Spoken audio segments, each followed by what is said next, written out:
The problem is the injustice, the entrenched injustice in the country.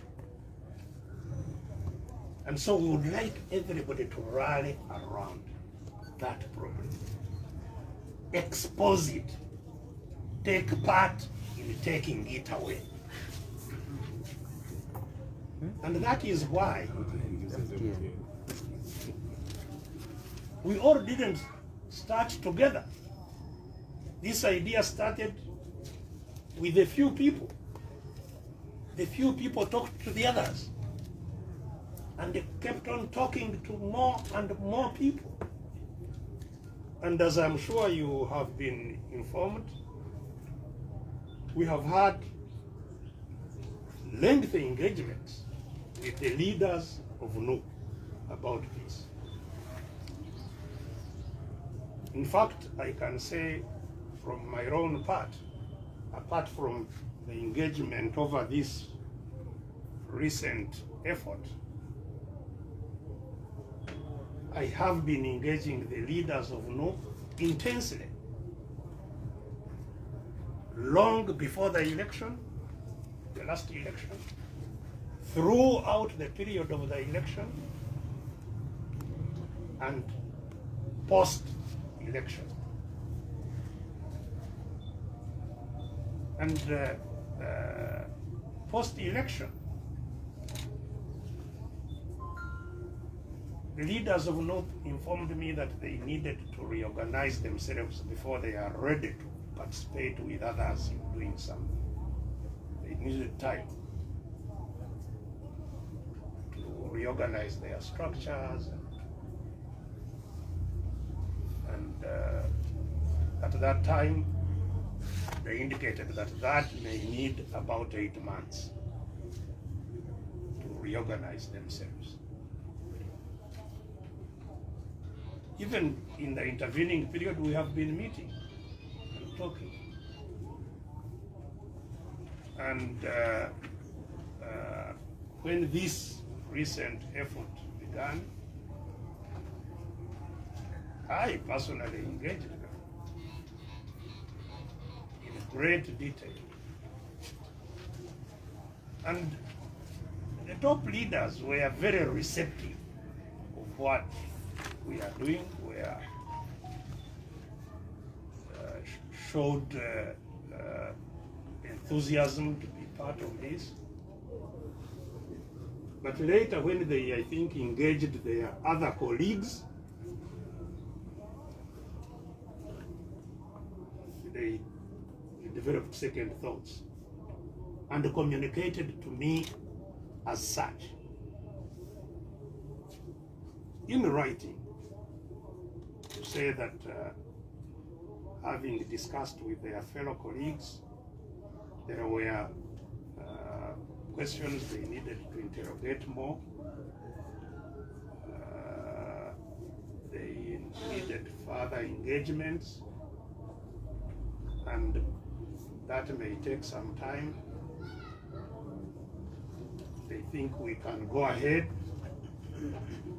and when those engagements are done, they will join us. And as I have said, they have this memory is full. They have this communication. So we have been in constant engagement. What I suspect is that there is possibly a breakdown between what leadership of NUP does with us and their ground troops. Possibly. I don't know, because I've been seeing responses that are certainly not in line with the facts regarding our engagement. As I pointed out, even after the launch, the Honorable Robert Chakulani sent me a message welcoming us from this launch and expressing concern himself about the hostile attacks we are receiving. He was very concerned.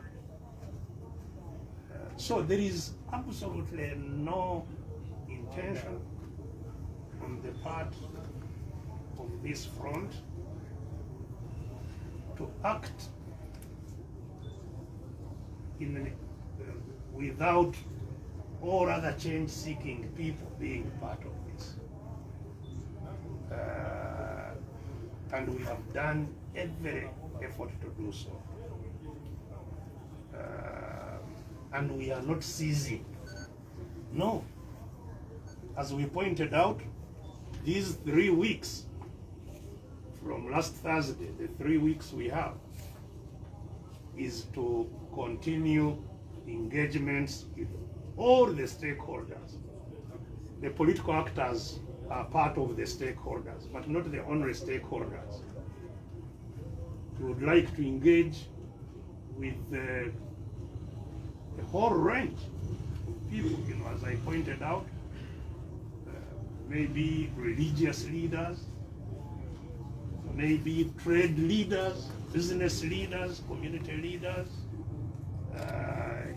young people, students, all who are affected by what is going on, women groups.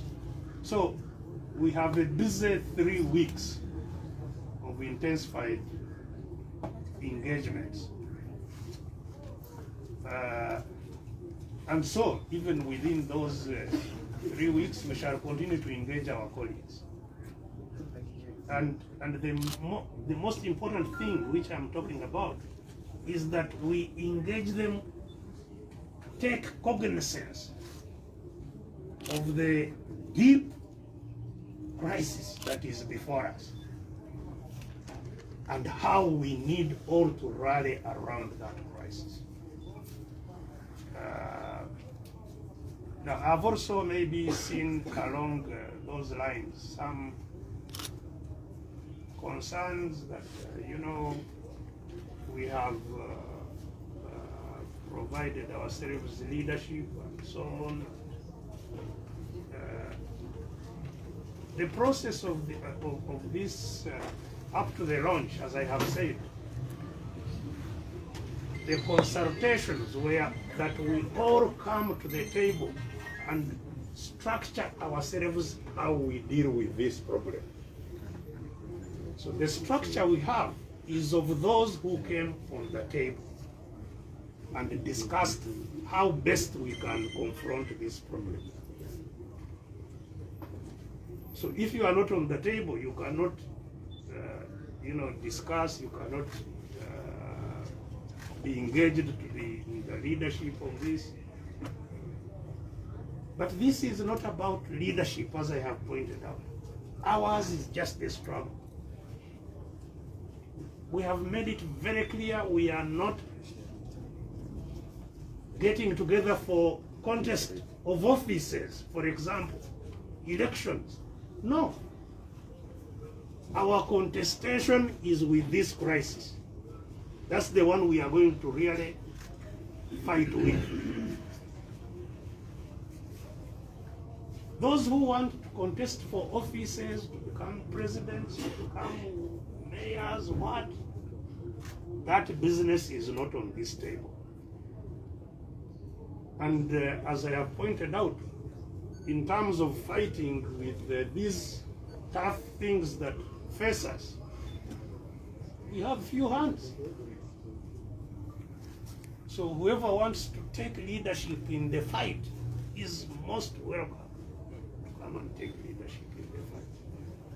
But this is an urgent thing. We could not sit back until everybody, every possible person is on the table. We must start confronting it.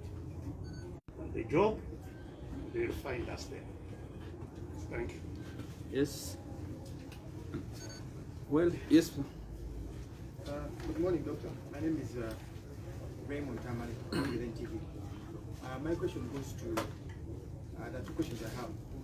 It's about the different campaigns you've had in the past, like OGC, Tuwale Messe, that in the interim you had that at the end of the day was to remove the cap. What happened? Because we look at this as a new campaign, and you had campaigns previously. The other question is about the drop charges of the DPP. What's your take about the justice system in Uganda? Is it really viable enough? And this was dropped in 2019. It's just now in 2021 that we're learning about it. Are you going to sue government? What's your take on that? Thank you very much. First of all, regarding campaign names, it is the same struggle, but with different campaign names and different campaigns. And this, I think, is something that Ugandans, because this question again keeps on coming up. There was this campaign, there was that campaign. Maybe we should have some kind of a lesson on fighting strategy. Because in wars,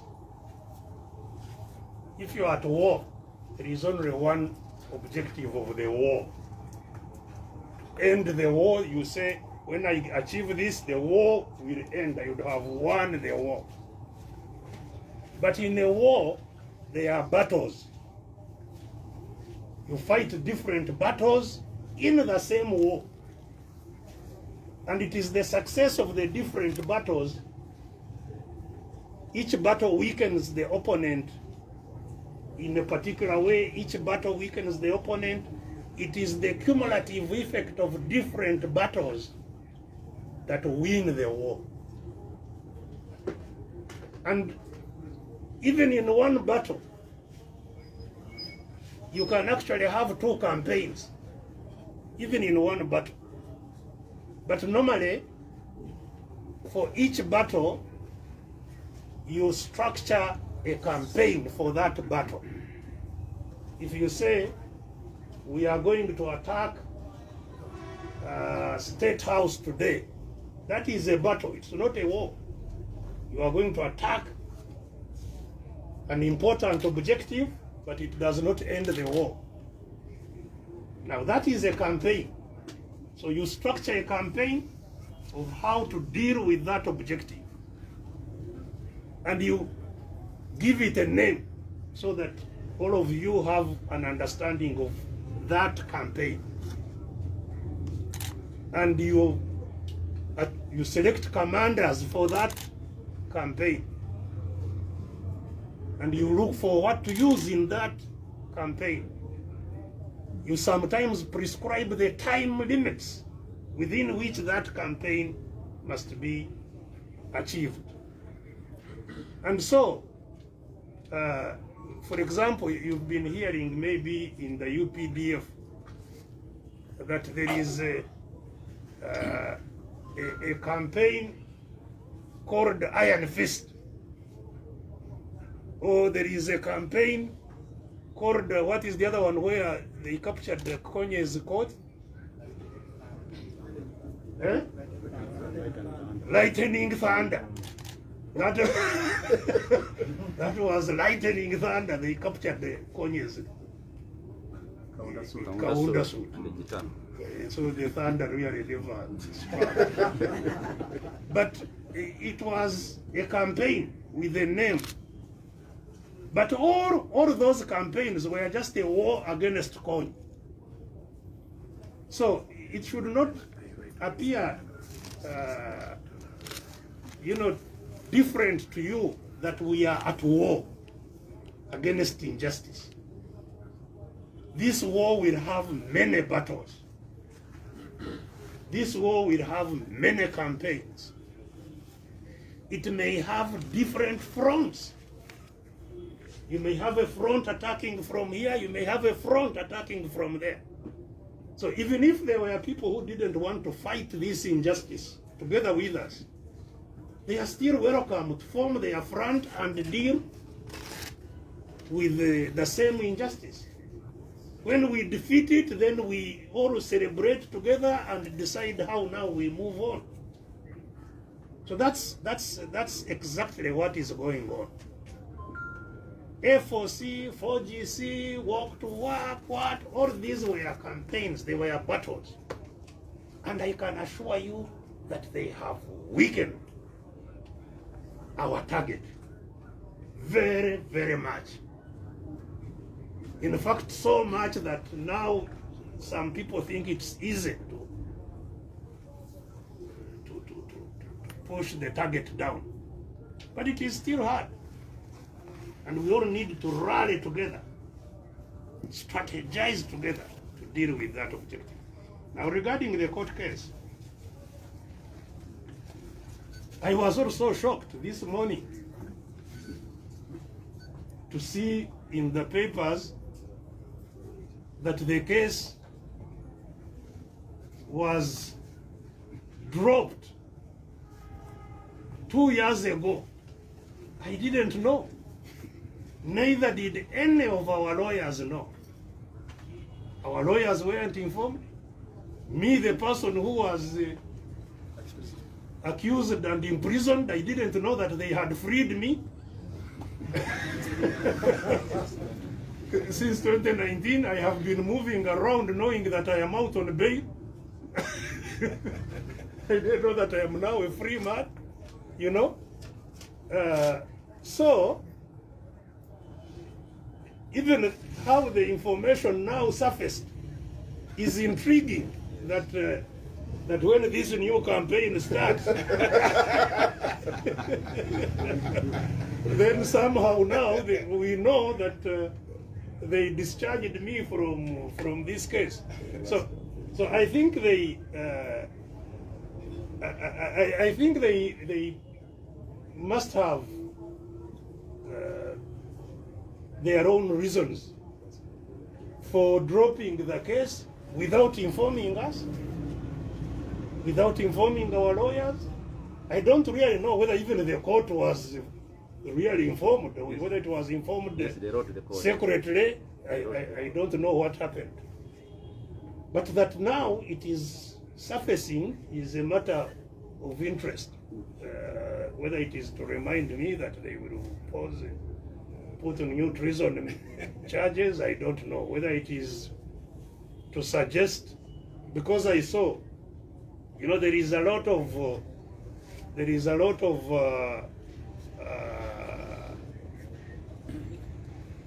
I think propaganda aimed at confusing the population and also dividing the oppressed people.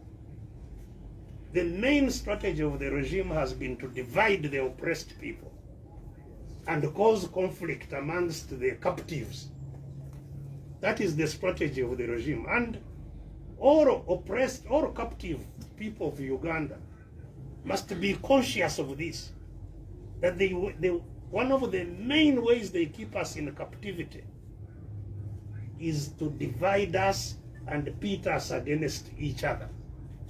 And then they just sit there and laugh. So I saw some NRM, one of the, I think, loudspeakers of NRM. Because this NRM thing is, you know, quite many people misunderstand it. The real NRM are a handful of people. Then they recruit some small beneficiaries whom they use to propagate their interests in all kinds of ways. Some even in the media, they rent people to use. So some of the people you see speaking on their behalf, they are not really NRM, they are just NRM loudspeakers, hired to do the bidding of the real mafia behind there. So I saw one saying that this front, they are going to use it to weaken NU. I saw one on TV saying, oh, this front is welcome. It will help us to weaken NU. His intention, and certainly the intention of his employers, is to depict this front as a front intended or supposed to in any way have a conflict with the NUP. Because if they get a conflict between the front and the NUP, and we are busy, as is even now, many of the people in the social media whom you see attacking the front, even some will start hiding behind the front and attack the other ones viciously. They are all same people from the junta. They just hide them to create an artificial conflict, which if they have a civil war amongst the oppressed, then they just go laughing all the way to the bank to enjoy their money.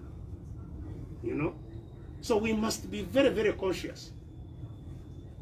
So the timing of ending that, of publishing that the case ended, I think may have some of those intentions to show that indeed maybe they are helping us.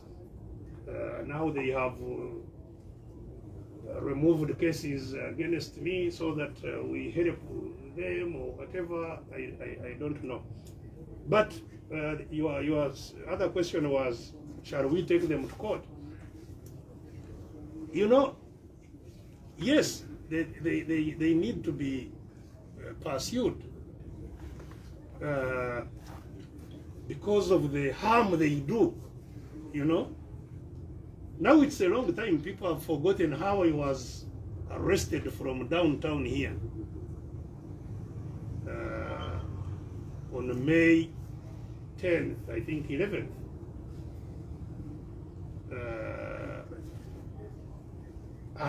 You know, it was like there was a war, you know, with armored vehicles, and hundreds of soldiers.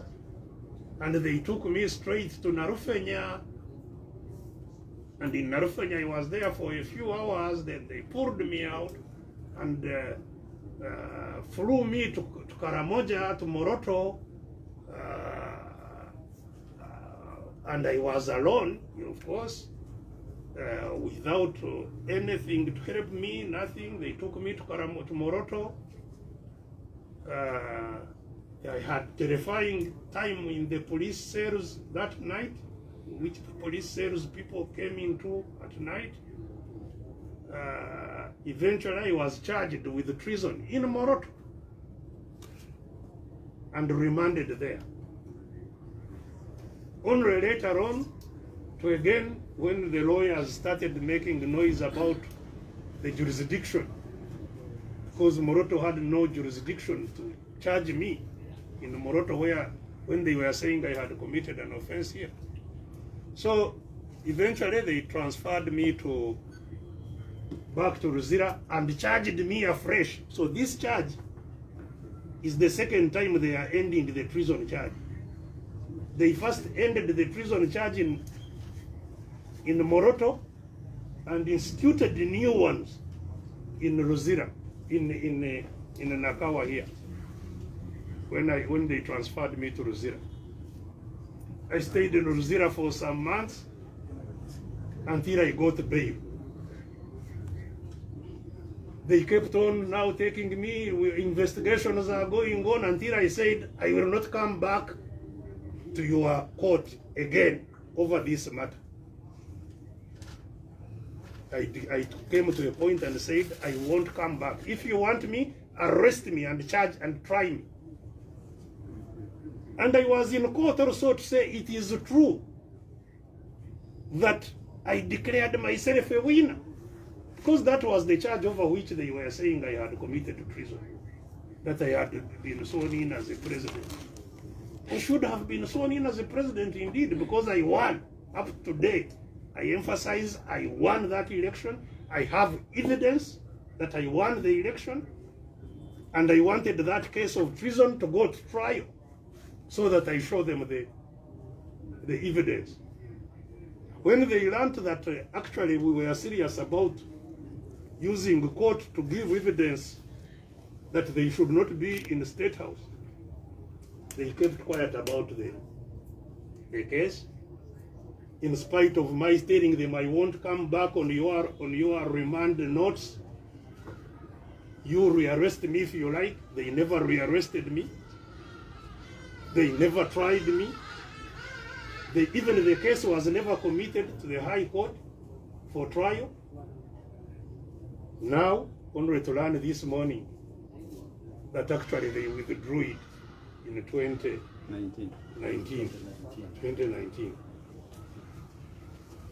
So, this is really the reason, even now, Mr. Museveni is anxious to have change of bail condition,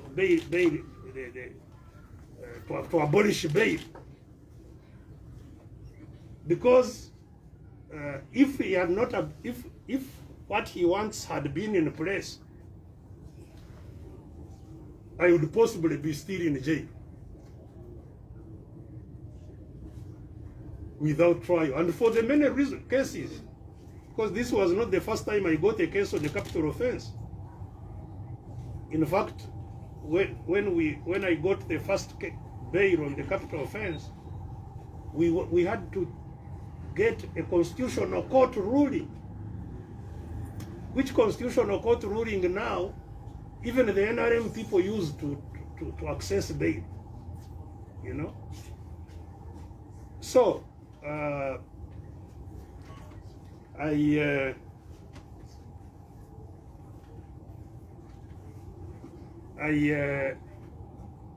really would want to get justice by taking these people to court. But you see, if I pursued those, I would be diverted. Because I don't know how many times they have injured me like that. Arrest me, torture me. In the hundreds of cases that they have charged me with, not once have I ever had to defend myself in court. Not once. All cases are dismissed without my filing defense. All of them. Whether rape, whether terrorism, whether treason, whether illegal possession of guns, whether what, you know. I have never tendered defense to court on any charge. So it is clearly political persecution. Now, if I spent money now to get lawyers to follow up these cases, which will take 10 years, 15 years to even get a hearing, I will just be diverted. So all I do once I get all these documents, I file them. When there are better times, I can seek justice if it's necessary. But when we are at war, you know, and some people don't realize that this is war. We are at war, except that we are not holding guns. But those we are fighting are holding guns and killing people. Now at war, there are some niceties you don't follow. Even when some of your colleagues die, you may not have to bury them. Others may bury as you go on. When the battle ends, you may come and condole the families. So that's the situation in which we are. Yes. Yes, madam. Thank you very much. My question goes to Doctor. First, there are Your two name, members. your name and organization? My name is Shamimda Bakoza. I work with NDS. There are team members of parties that have been part of the front that signed to be part of it. And they're now suggesting that probably you need to dismantle the team because you are not in agreement with so many others that have to be part of the front. So I don't quite get the question. Who is saying that the front should be dismantled? we have PPP is part of the team. Is part of what? Is part of the front. No, as an observer. PPP is an observer. You didn't see them signing. They are observers. Okay, so my other question is, if the front continues like this, the front has individuals or members from the FDC leadership and the other parties. These are also fighting fronts that you have, but you're concentrating them here, and that takes them away from where they have to settle and keep working from. Isn't this literally weakening them? Well, first of all, I'm sure you know that people multitask. You know, you don't just have one task in life that you do this, if you do another one, this one is weakened. No, you can do several tasks at a go. I suspect that being a journalist does not mean that you may not have a kiosk. And that maybe before you even go to your kiosk, you start with a garden behind your house where you are growing vegetables, and so on and so forth. So in life we must multitask, do several things concurrently. And yes, in doing many things concurrently, sometimes we have to prioritize which one takes most of your time, which one takes a bit more, which one. So those are the choices some of us have to make. And certainly for organizations have very many people.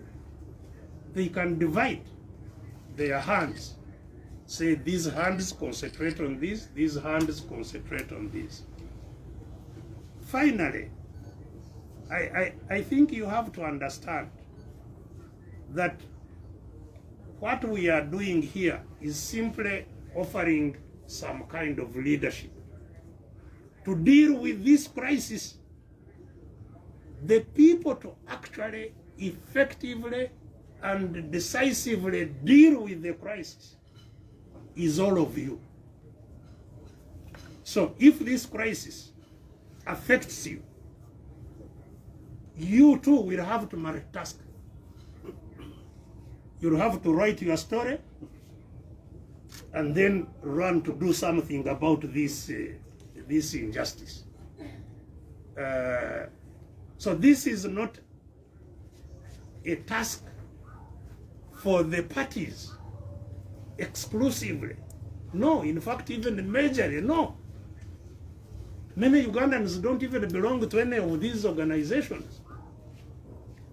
We are just making a clarion call, a rallying call to all of them to surround the problem and deal with it. That's all we are doing. And so we expect you at the front, whether through this front or any other front, but deal with the crisis. Unless, except for those who don't believe there is a crisis. And there are those who, as I pointed out, are partying. Party after party after party. They are there in the movement. I don't know where that thing started. It's a song. I hear. Yes, there are those who are enjoying in the movement, you know, who have everything, who don't even believe that there is a need for anything to change. They are there. They see us as spoilers. You know, you see, when you see on their media, they are showing you Entebbe highway, things are happening. Uganda is advancing. Look at the highway. Look at, I don't know, they show buildings in Kampala. Look at these buildings. Uganda is advancing. What are you talking about? They don't want to look at the malnourished children, the crisis of our children. They don't want to see people who have no food to eat.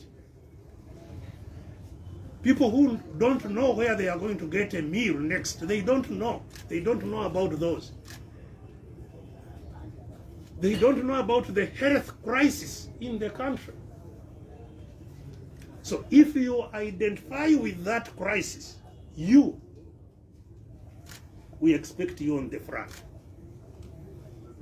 So I hope that answers your question. People will be able to do all kinds of things. Yes, my name is Manjero, but I work with USTG. The front primarily aims at bringing down the regime, as you said it. But how are we going to implement this? What do you expect to see you doing, the leaders, in this regard? And what do you expect the government to do from their side of the country to implement this arrangement? Pardon? What should we expect to see you doing as leaders to implement the plan? And what should the Ugandans do to have the plan executed? That's a good question. First of all, if you listened in at the launch, we have pointed out that the main thrust of this struggle has three main steps. The first one is the awakening, the conscientization of our people to be conscious of the crisis in which they live now. Because many people are suffering intensely, but they are not processing. They are not able to process how that suffering has been constructed around them. Some people think, oh, this is, bad luck for me.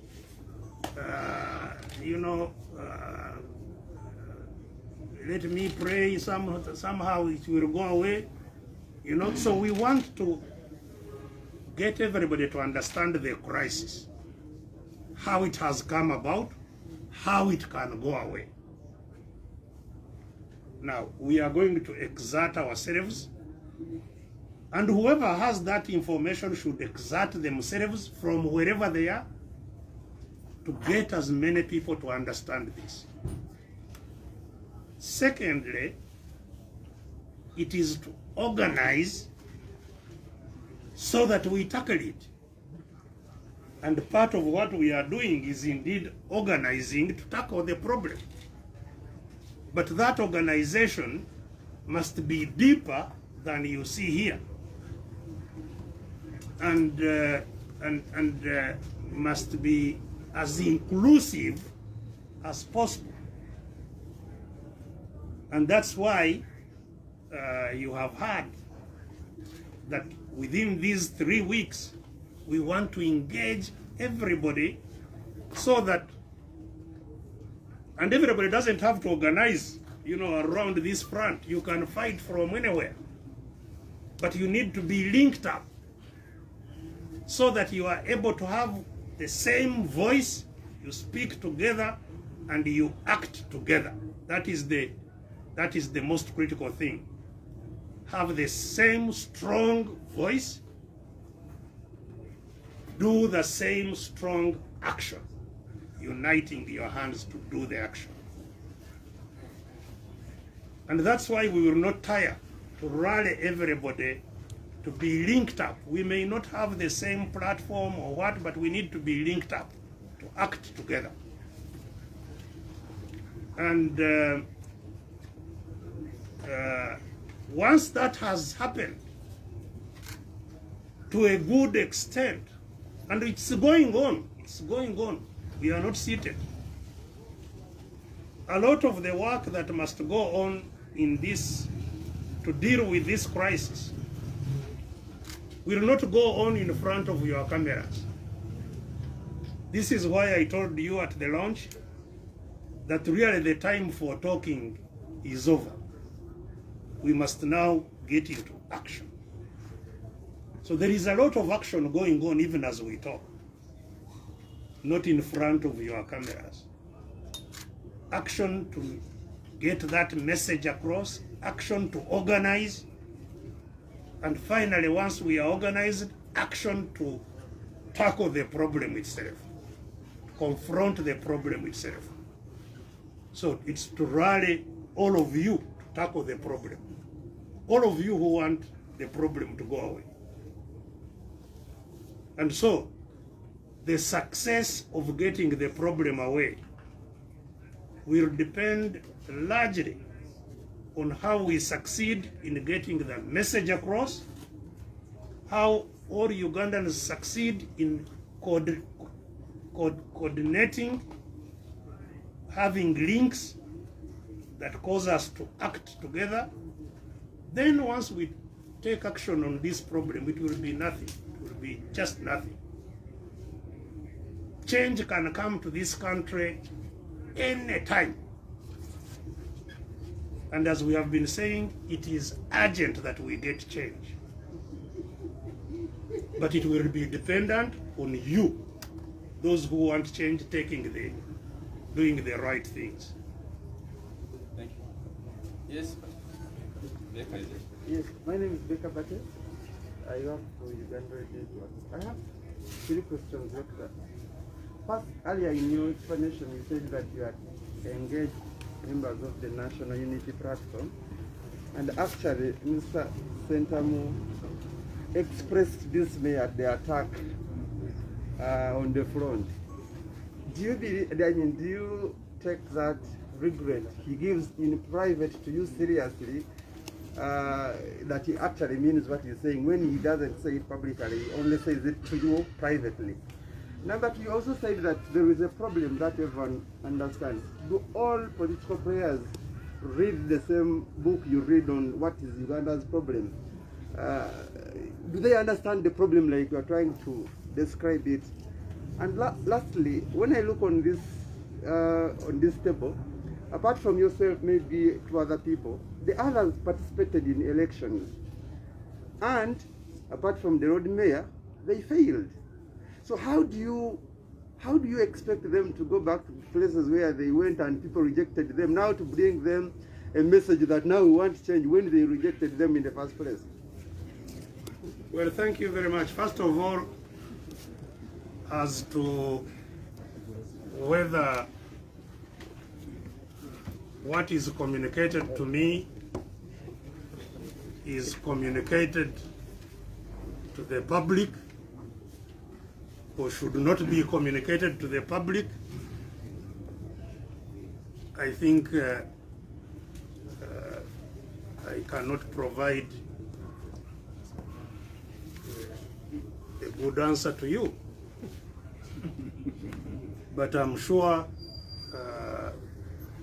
if that is the case, I am not even aware that they are not communicating that to the public. I am hearing it from you. I'm not really following to know exactly what they are communicating to the public. But if they are not, and indeed it would be a good idea, I think that they do, then why they are not doing so is something you can inquire about from them. All I can say for my part is what actually takes place. And that is what I have communicated. Unless, of course, you suggest that I'm telling lies.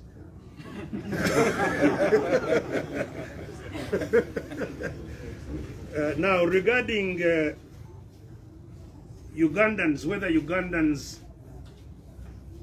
broadly understand the problem and how we deal with it, no, the answer is no, they may not, which is why we have a task of, explaining, giving information as widely as we can. In fact, you may have seen that I proposed on my social media platform. I hadn't discussed this with our colleagues, but I saw the need and I, presented a suggestion that it may help if we had a public discussion on this matter with all the stakeholders on the same table.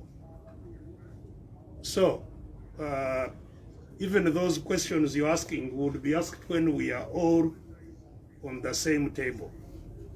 We have a Kimeza, all the change-seeking actors sit there, and such a conversation can be mediated by the media to find out whether we have the same understanding of the crisis, or even whether there is a crisis, that we discuss it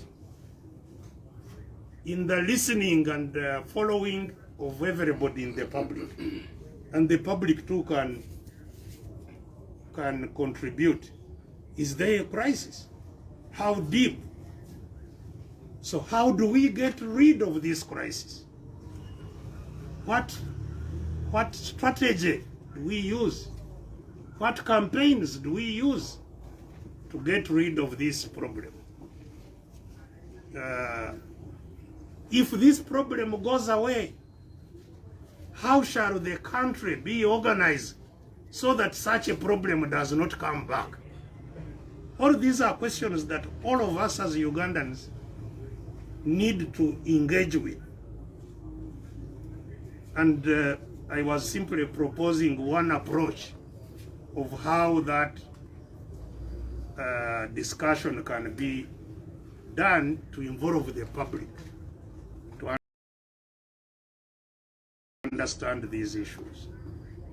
Oh, there was another question of the elections. First of all, elections is one point on which people who seek change have different views of how elections can help in getting that change. The change-seeking people have different views. Some people actually think we can go to the election if we have prepared ourselves very well. Maybe we have one candidate, we have mobilized well, we can go to the election and win, and the Electoral Commission declare us as winners. Some people think so, and therefore those who think like that are focusing on what needs to be done, therefore, to see that we are declared winners. Now, there are others, who include my good self, who don't believe that with the level of state capture that we now have in the country, where all institutions are comprehensively captured, where the state resources are completely captured and spent with impunity. You know, Mr. Museveni just sits in Entebbe and says, bring me 1 trillion shillings. And they load it in bullions in the Bank of Uganda and drive it to his home. That is what happens here. Then they tell parliamentarians, pass a supplementary of 1 trillion for classified work. And that happens.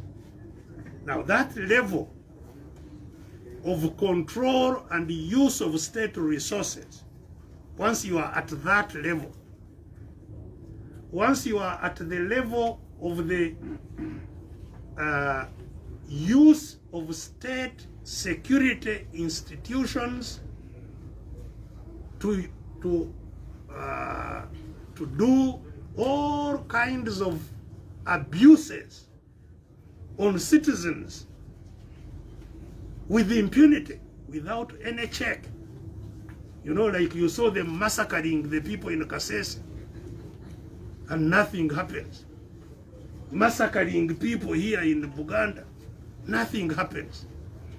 Massacring people in the north, nothing happens. But once you have these levels within the state, control of the media, you know, where we, the opponents, have no right to speak on many of the media outlets in the country. Because that's why I think most people now just talk from Kampala. Because I cannot go to a radio in Jinja and speak for 10 minutes before they come to pull me out of the station. I cannot do the same in Arua, in where, you know? So once you have that kind of control, and the abuses you see in the electoral process, arresting agents at will from polling stations and ballot stuffing, there is no election you don't find floating papers pre-ticked for Museveni. Once you have that level of state capture, my own conviction and the conviction I believe of this front is that elections in and of themselves will not lead to the change we want,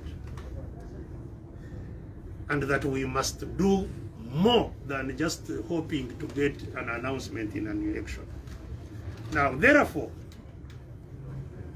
it is really ridiculous to use such an election to say you are a failure. In such an election, you know, in such an election you cannot determine who really won, who didn't win. The few who are declared like Mulodi, we must treat them as the greatest exception that we can have. And that's why I celebrate those who are announced, because these are miracles. You know, to be announced as a winner here, it's a miracle. It should not be used to dismiss anybody, you know. But secondly, elections can be a front from which to fight. We believe elections can, if you are prepared to fight, not just to go and cast a piece of paper and go to wait for the results. Elections can be a front. You can fight. And that's what we are trying to do in 2016, even when I declared myself a winner. I knew nobody would declare me, so why not declare myself anyway? and now fight to get where I am supposed to be.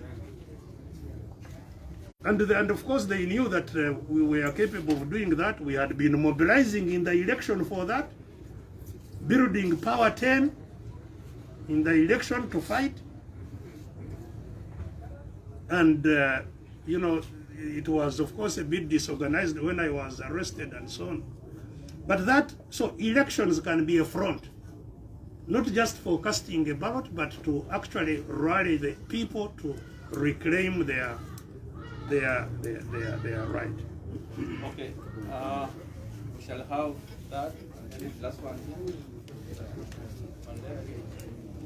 Doctor, I would like to ask just about the comment you made. Who are you? My name is Derek Pandera. I am from Daily Monitor. Just a question just the point you made a couple of minutes ago about the treason charge that had been slapped onto you. We are reliably informed.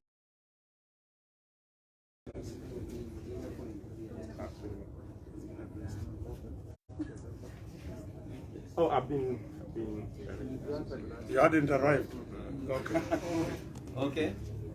My question is about, we talked to analysts last week on TV, and they said there's a shift.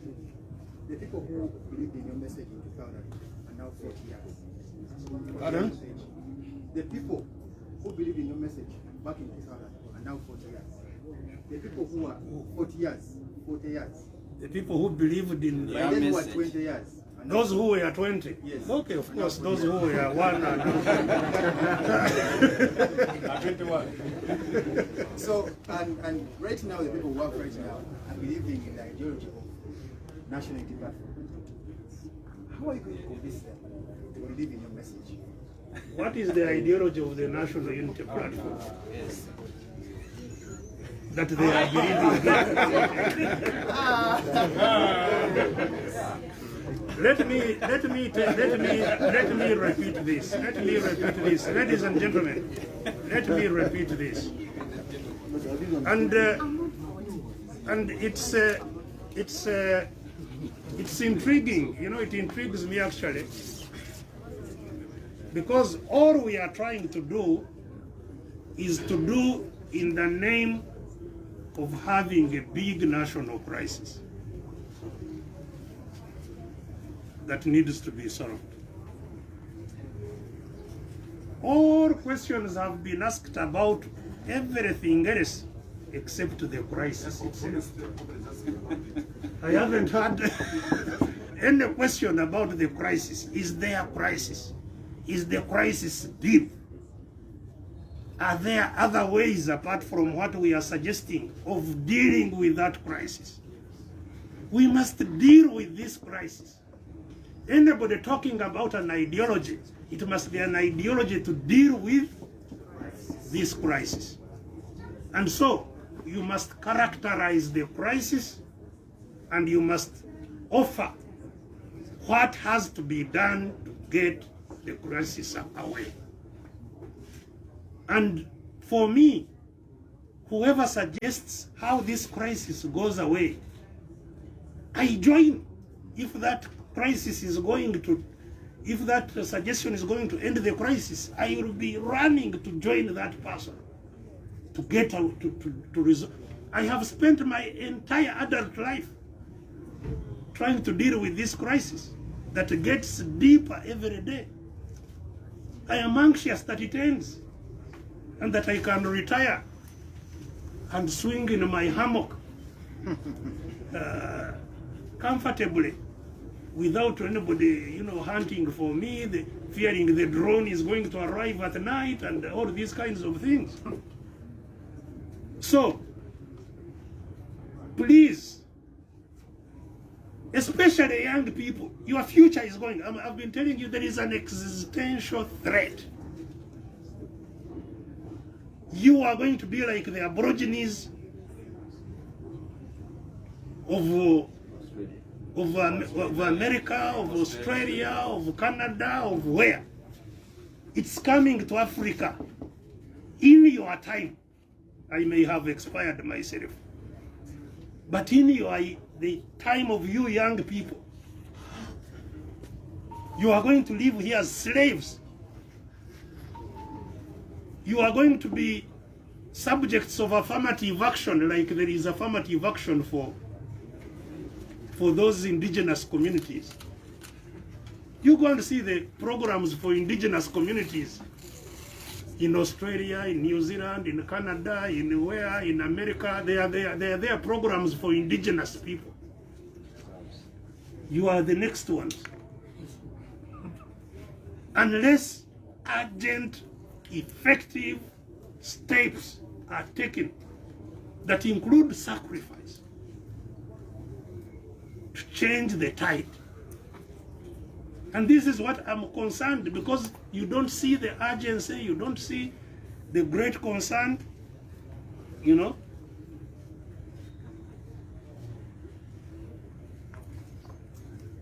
You know, this matter really is a matter that you, the media, should especially do a lot to project. We've been talking about the crisis of knowledge. The crisis of knowledge is the deepest crisis possibly that there is on the African continent now.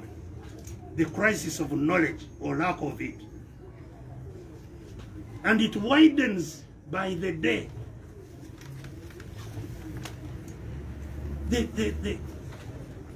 the widening crisis of knowledge, if it is not urgently and effectively addressed, know that we are in trouble. The reason there is unemployment is just lack of knowledge, nothing else. It's knowledge that will generate solutions to our problems. And while solving those problems, jobs are created.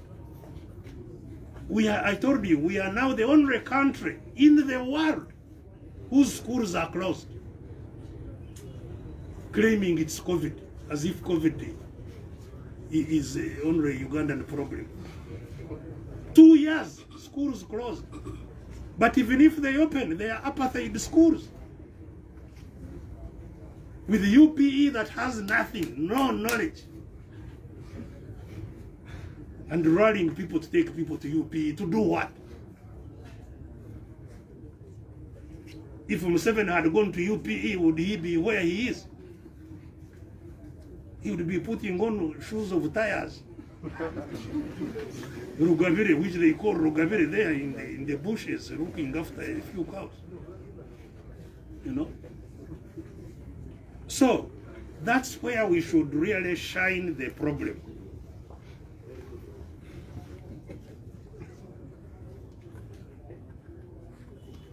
You know, all this, the country should now be involved with how do people regain livelihoods? The crisis of livelihoods. That should be the crisis we are talking about. Everybody's livelihood has been destroyed. And there are people here talking about, I don't know, parish something. Parish nonsense. Emioga. Will Emioga really save our people who are in this deep crisis that we have? You know? That's where the debate should be. And it won't happen unless there is a grand reset, which is what we are looking for, a transition. We must have a transition from this chaotic nonsense and restructure the country to go ahead. But let me ask Mulod here, who they are choosing now that, you know, this is about Mulodi, maybe we want him to replace other people. I don't know the confusion in this country really how it will be resolved. But let him also add on what I've been saying. Just a quick one, briefly, yes.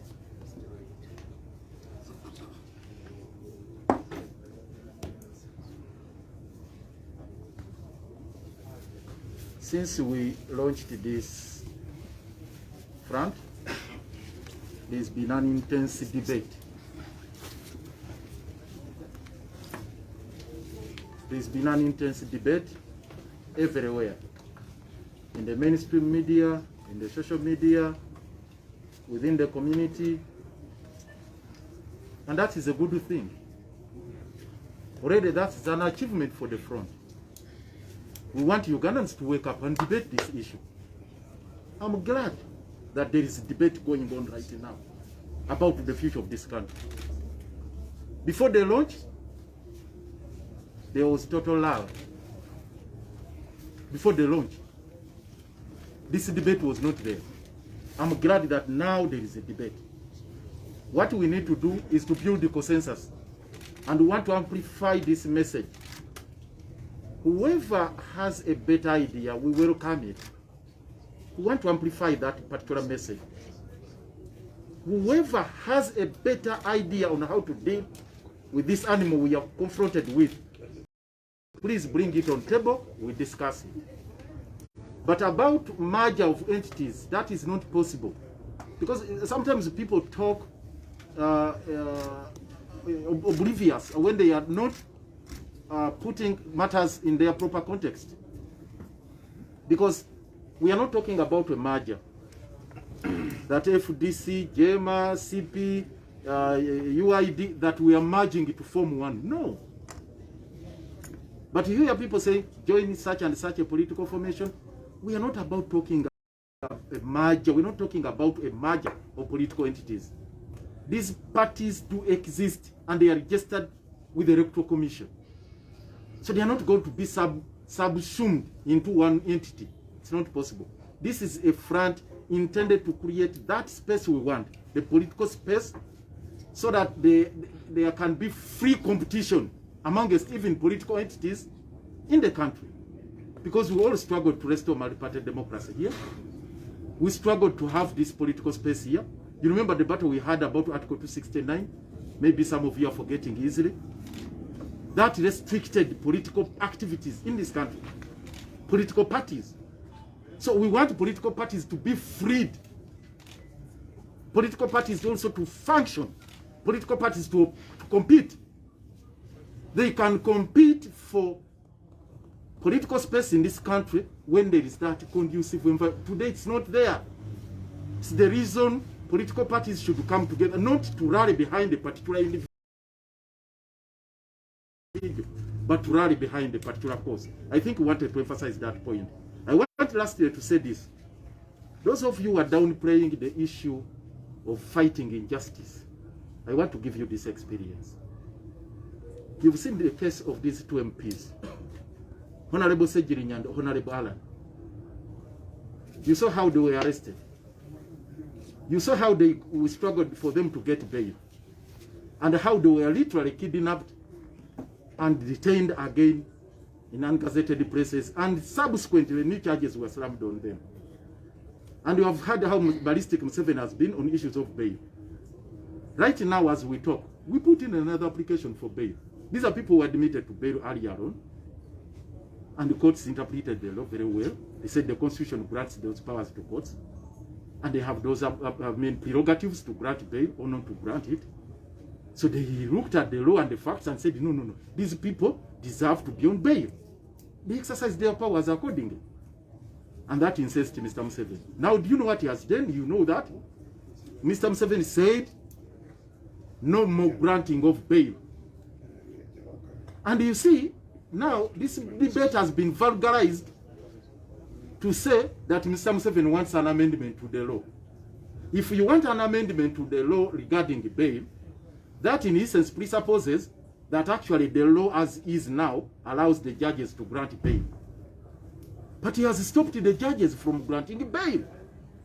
Today you are all candidates of Chigo. Yes. Candidates of Chitaria. I'm telling you this, if you are taking it lightly. Let me even remove this mask and tell those I see in the social media and everywhere. You are all candidates. I want to tell you, and I want to be on record, unless you believe that Sewanyana, you believe that Sejirinya went to Swengo, went to Masaka, and hacked people to death. Unless you believe that. Even if they are done so, the law grants them that right to be treated innocent until proved otherwise. So now what is happening? When we file the second application, all the judges fear now to handle it. Our lawyers are moving up and down in courts, in corridors. It had even to bring the principal judge to drive all the way from Masaka. His Lordship, Flavian Zeija, the principal judge, to drive to Masaka to see how to deal with that file. It has now become a hot potato. All the judges are fearing, the law allows them to grant bail.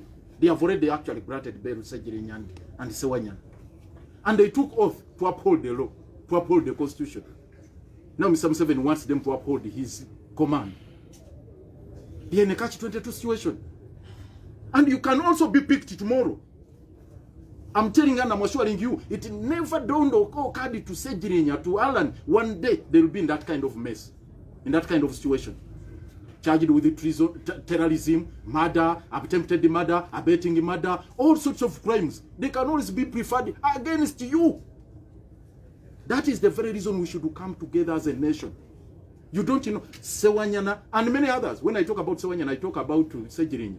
I'm speaking about millions of, hundreds of Ugandans who are languishing in jail. So this injustice, that is one aspect of it, because it's multifaceted. But this injustice is real.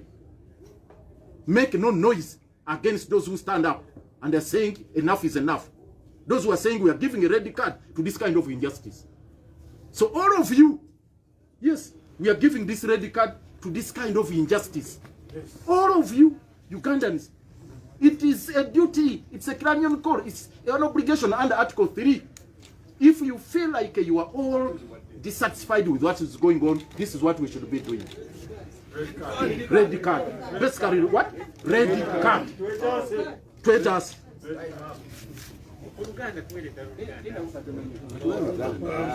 Honorable Kenny wanted to hearing this. Yes. Yeah. Ladies and gentlemen, I would like on behalf of my party to thank Dr. Besigye for the presentation this morning. It was exciting. And thank you for gaining the courage to speak with articulacy on matters of principle. In regard to the case which you had in the court, you should not be merciful over these people. They persecuted you as a tool. You are a human being. I was watching the footages, the way they were handling you, the police, the military, as if you had a case to answer. You did not have a case to answer. Therefore, I urge you to carry on the matter in court under malicious prosecution. The state must be punished also because they abuse the no prosecute principle. Prosecuting someone for the sake of prosecution. There is a live case of Robert Sebunya versus Uganda in the 60s. He was heavily compensated because he was handled like a tool. So was the case of Benedicto Chwanuka in the struggle for independence. But ladies and gentlemen, I have appreciated the questions you have posed. It seems to me you are getting on to the map of understanding of the problems. Because when you recall what happened in the struggle for independence in America, Madison Jefferson made sure that the press saturated literature through the federal papers to liberate Americans from the shackles of domination by the British. So this issue is very important. I liked the lady's question. I hope you are serious in what you are talking. Because I sincerely believe that the first people to be liberated from the shackles of domination are the press people, the journalists. The way they have been mistreating you, you should give us support so that we join hands to conquer an omnipotent dictator. Lastly, these are the very, very important instruments which I value very strongly behind this front. We have started the front to make sure that we do away with the dictator who has, through parliament, used the bribery to remove the benchmarks, the constitutional benchmarks, which was supposed to ensure transition, namely presidential term limit, age limit, presidential age limit.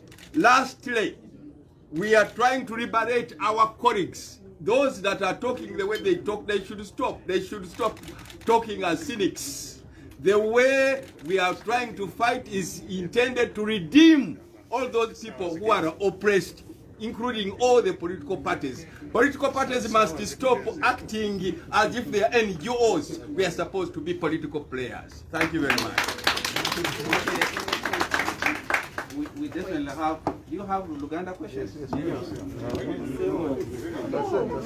Okay. We shall ask you now, Kapu, to say something. Then I'm appealing to the chairman. If you take some few Luganda questions. I won't say much. I won't say much really. I just wanted to add on the very interesting question of my colleague from the NTV. And before that, first imagine, guys, since 2016, Dr. Chiza Besigye has been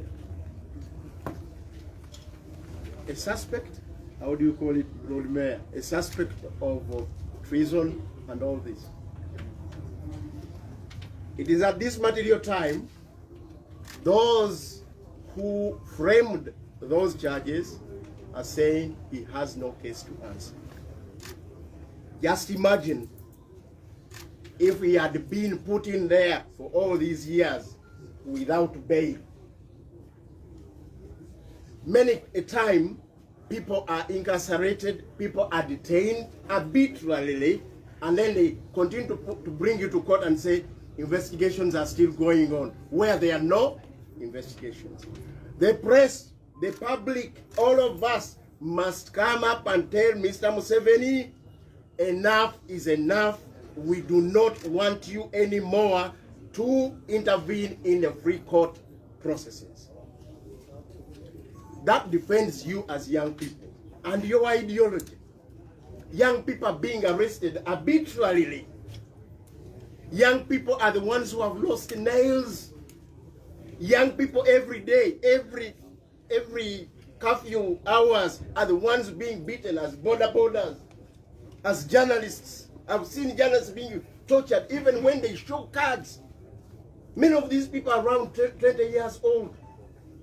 What is that message that Dr. Chiza Besigye, Omlode Elias Lukwago, and others have been talking about, that is only being heard by those who are over 40 and not being heard by those of you who are 20 years? Unemployment bites you, the young people. And we are saying now is the time. And we are saying those who lied to the people that they want to secure their future, you cannot secure their future like that. And Mr. Museveni, you should have this red card. Yes. It is you, the media, that should be saying red card President Museveni. And lastly, let's unpack this very quickly. When leaders are, when we go for elections, which this front is not all about, people want positions. People want also to raise some status, and people may want to get to draw some salaries. The other aspect is that there is a job description, but there is always that job which is not described. For example, you, the journalist, you are the first, you are the known defenders of those who are voiceless. That is never written in the job description. It is that with the leaders must defend the voiceless, must engage in liberating and empowering the communities and individuals to ensure that we are not shackled by misrule, we are not shackled with dictatorship, and our rights are protected. That is what this front is all about. You can think about those who won, they got offices, they got whatever, but for us, we are about securing the people's own security and welfare guarantees, own rights, and ensuring that we are the voice of the voiceless and turning around this country. Thank you very much. You have been in every political party aside NRM. What assurance that the chairman of the front has that you're going to be there? Mention the political parties that have been there. Mention. Have I been a UPC? No. Have I been a CP? No. Have I been a JEMA? No. Have I been an FDC? No. You need to understand this, my colleague. You need to understand this, my colleague. When we create such fronts, these are not political parties. We are only acting from our families, joining hands, ensuring that this country gets the freedom it requires. And I want this to sink. It must sink first for those of you who carry the message and in the public. The front for the People's Front for Transition is not a political party. When we created the TJ, it was not a political party. And I think we explained this. That's not a political party. When we created People Power, and those who created the People's Government, those are not political parties. You are now about to say UNLF was a political party. This is history for us to buy from. Okay, time I think is not on our best.